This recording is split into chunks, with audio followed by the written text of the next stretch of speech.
Oke, baik. Jadi kita masuk ke bagian pemisahan dan pemurnian. Ketika kita bicara tadi di sini, nah ya, kita tadi sudah bahas mengenai ekstraksinya dan teman-teman sudah dapat di sini. Lalu kita sekarang membahas di bagian pemisahan dan pemurniannya. Oke, pemisahan pemurnian. Artinya ketika teman-teman sudah menyari dan mendapatkan senyawa tersebut dari bahan alam tadi, dan di situ masih ada pengotor atau masih tercampur dengan senyawa yang tidak kita inginkan.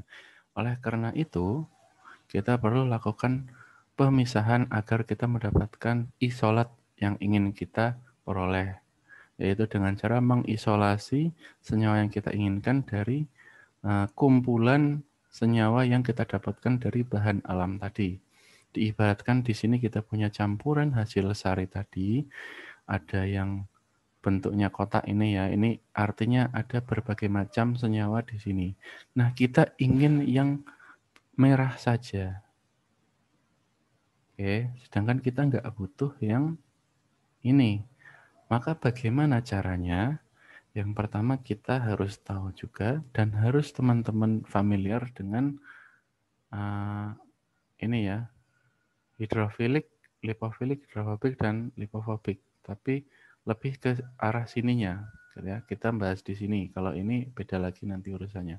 Dan, tapi walaupun secara harfiah sama ya, maksudnya secara konsep atau secara kebiasaan, oh namanya hidrofilik ya lipofobik itu.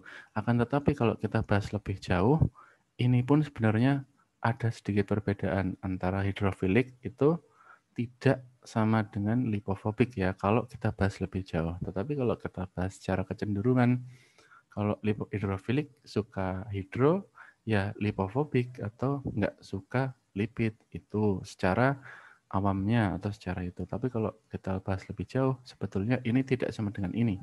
Kan tapi kita lebih fokus sekarang ke sini aja. Hidrofilik dan hidrofobik. Oke ya. Nah, senyawa yang bersifat hidrofilik itu akan lebih mudah masuk ke dalam pelarut yang sifatnya polar. Sedangkan senyawa yang sifatnya lipofilik yang ini, oh aduh maaf, ini ya, ini sama ini maksud saya. Yang lipofilik maka dia akan lebih cenderung tertarik ke dalam pelarut yang sifatnya non-polar atau relatif non-polar. Nah, apa gunanya instrumen di sini, corong pisah ini? Oke, jadi dalam corong ini kita bisa masukkan dua senyawa yang tidak saling campur. Nih kelihatan batasnya di sini ya. Ini batasnya. Nah, yang atas dan yang bawah itu punya polaritas yang beda. Dan kita bisa masukkan senyawa yang kita partisi ke dalam sini. Nah, kita masukkan, lalu kita tambahkan pelarut yang kedua, yang ini, yang biru ini ya. Nah, setelah kita tambahkan pelarut yang kedua, lalu kita lakukan penggojokan seperti ini ya. Nah, kita masukkan tadi, lalu kita masukkan pelarut yang kedua yang akan menyaris bagian dari senyawa tersebut, lalu kita gojok. Nah, kalau kita gojok, maka akan terjadi seperti ini. Nih, ini sama aja, cuma saya bikin ilustrasi. Akan terjadi perpindahan atau apa ya, terjadi percampuran sesaat dari kedua pelarut yang menyebabkan beberapa senyawa akan berpindah menuju pelarut yang lebih disukainya. Yang ini, bagian ini ya, nanti bisa diamati sendiri. Pada intinya, hasilnya nanti akan diperoleh senyawa yang lebih mudah tertarik ke dalam pelarut yang baru, yaitu yang ini, maka dia akan naik ke atas. Ini ya. Ketika kita lakukan pengojokan maka terpisah. Yang tadinya merah itu ada di bawah, maka dia sekarang ada di atas. Lebih banyak di atas, walaupun tidak 100%. Sedangkan sisanya akan tetap berada sendiri di sini, berada di sini. Nah, sisanya ini kita bisa ambil lagi dengan cara katup ini dibuka, dan kita biarkan cairan yang di bawah ini mengalir seperti ini. Nah, sehingga kita bisa pisahkan senyawa yang ingin kita tuju gitu. Ya, ini menggunakan ini corong pisah namanya. Oke, ini ya, ini nanti teman-teman bisa baca sendiri. Penjelasan saya itu tadi seperti tadi ya. Nah, di sini yang kita harus lakukan konsepnya atau gitu, terus kita pahami adalah yang like, deserve, like, yang ini, hidrofilik dan hidrofobik. Dan ketika kita sudah paham mengenai konsep ini, maka kita bisa pasangkan di sini. Yang mana sih yang ingin kita pisahkan? Misalkan kita punya campuran antara klorofil dan protein, gitu ya, atau klorofil dan asam amino ya, protein tadi. Nah, kita lakukan ekstraksi menggunakan etanol.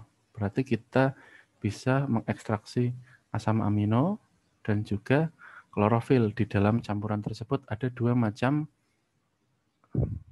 Saya bikin ini aja.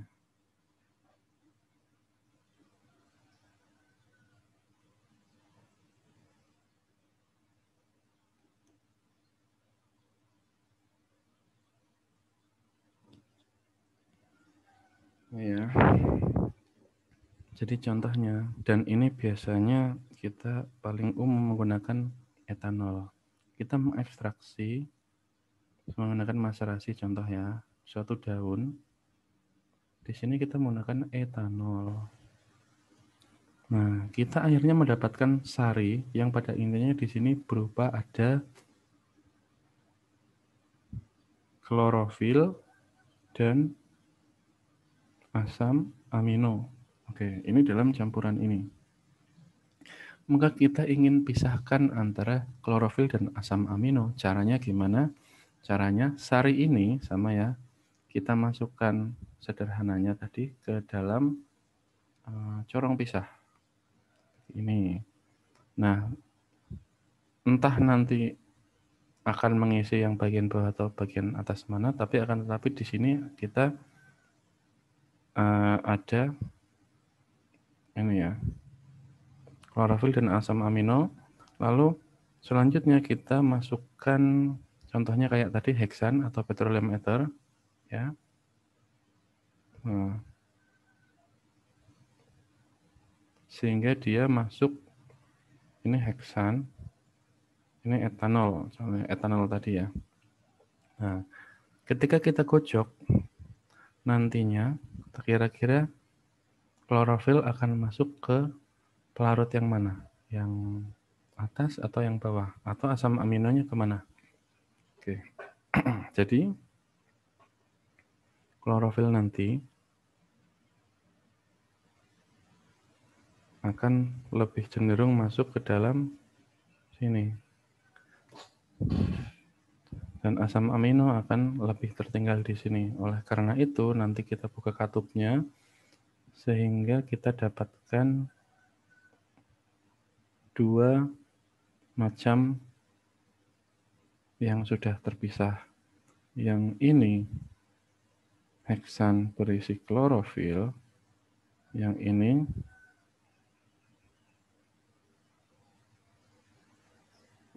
berisi asam amino, gitu ya, pelarut yang asal kita. Kalau kita pakai etanol dan kita sari, misalkan. Tapi konsepnya seperti itu. Tapi nanti di lapangan ini ya akan teman-teman harus belajar lagi mengenai yang lain-lain. Tapi pada intinya konsep partisi dengan menggunakan pelarut cair-cair itu seperti tadi. Di sini kita kocok sehingga akan terpisah menjadi dua lapisan ya. Ini klorofil, ini asam amino. Sehingga kita bisa pisahkan klorofil. Ya, ini apa tadi? Contohnya heksan. Contoh teman-teman bisa lihat di apa namanya? Bisa lihat di tadi itu apa namanya ya? Bagan yang tadi. Oke. Kita masuk lagi. Nah, ini ya. Belum tak share ya. Bentar.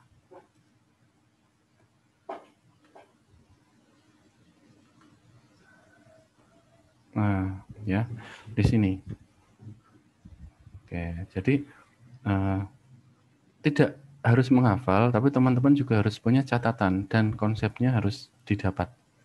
Ini sudah ya tadi dijelaskan polaritas solvent, dan ini hubungan antara polaritas dan senyawa-senyawa yang disukai, dan ini metode-metodenya, dan ini partisinya. Oke, kalau di sini di titik didih, kalau yang menggunakan konsep titik didih ya, yang destilasi di sini pemisahannya, catat ya pemisahan, bukan ekstraksi. Kalau ekstraksi di awal, ini kita juga ambil, tapi beda purpose, beda tujuan. Kalau ini untuk mengambil, kalau yang ini untuk memisahkan. Oke, dan kita juga tahu tentang partisi cair-cair menggunakan corong pisah. Oke, nah selanjutnya kita nanti akan masuk ke dalam kromatografi. Nah, untuk kromatografi ini kita nanti akan membahas kromatografi kolom, KLT, dan preparatif. Tapi untuk di sini nanti kita yang kolom itu dan preparatif ini bentar. Yang ini dan ini kita sekilas karena ini bukan mata kuliah khusus kromatografi. Harusnya ada, dan ini sangat penting ya kromatografi, khususnya untuk teman-teman yang ingin di bahan alam dan sesuai mata kuliah fitokimia ya. Dan juga ini lebih ke nanti analisis kalau yang ini HPLC, GC. Nanti silakan confirm juga kalau teman-teman butuh penjelasan lebih di sini. Jangan dulu ding, ini saya nggak tahu, ini mungkin di mata kuliah lain, tapi kalau teman-teman butuh penjelasan sedikit lebih jauh di kromatografi ini, nanti bisa confirm lagi. Tuh, tapi pada intinya yang ini kita bahas adalah yang ini. Yang ini, yang sangat banyak digunakan di penelitian bahan alam. Dan juga ini, tapi sekilas. Tapi ini harus tahu dulu. Oke ya. Oke, kita nanti lanjut di video yang ketiga, biar nggak ke apa namanya, biar nggak kelamaan.